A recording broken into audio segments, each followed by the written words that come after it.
Hey guys, welcome back to Beauty and New Adventures. We are actually back today at the Fall Line Trace Trail at the Manchester Expressway Park and Ride. Although we visited this area before, this trail actually leads to a few different Columbus parks. So we're going to take a little ride on the trail and drop off at one of those parks called Old Dominion Park.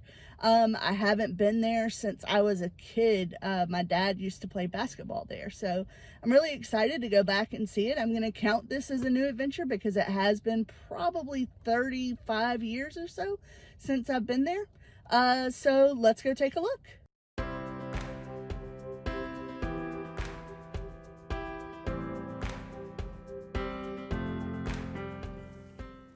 Old Dominion Park is located on the backside of the Leesburg neighborhood and is accessible off of Old Dominion Road, or if you're on an adventure like us, it's accessible off the Fall Line Trace Trail.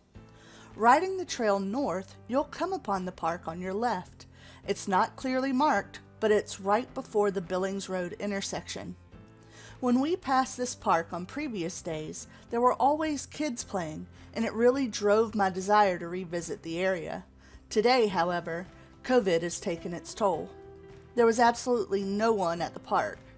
One of the things that was immediately apparent was the basketball hoops were missing. It did not appear like the backboards were damaged, so this is likely a risk mitigation effort by Columbus Parks and Recreation during the pandemic. In keeping with Parks and Rec standards, the park's rules and hours are clearly stated.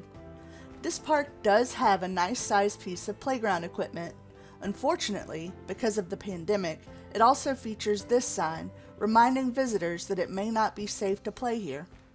We also found this sign outlining a recommended age range for the equipment. This is the first time I've seen this at a park. The playground equipment appeared to be in working order, but it is definitely in need of some TLC. There's a good bit of fading, which is to be expected, but it is also generally unclean. Again, this may be directly attributable to the pandemic. This park also features a 2-seat swing set. These always remind me of my childhood, so it brings home a strong sense of nostalgia for me. One of the hidden gems of this park is its large field. While not practical right now, this is a great spot for a pickup game of soccer or football. If you get creative, it could even be kickball. I could also see this as a great kite flying spot if that's your thing.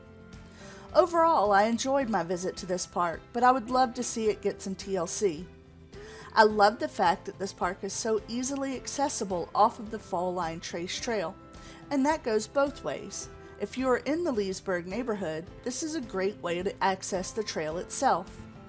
I don't know if it was because of the recent rain or what, but I had an issue with biting flies. That's not fun on the best of days, and I could see how it would be even worse if they were biting your kids. Once COVID is behind us, the field at this park is a great place to engage in group sports. There isn't a bathroom here though, so that could pose a challenge if you do not live or know someone who lives in the neighborhood. Before I wrap up, I did want to point out that the bike shop at the Park and Ride was open on our visit. They had a few bikes for rent and a good bit of equipment inside the building. They had some ice-cold water, which is great for exhausted riders, but they didn't have any snacks available, which is unusual. Well, that does it for this video. Until next time, seek to explore and find the beauty in new adventures.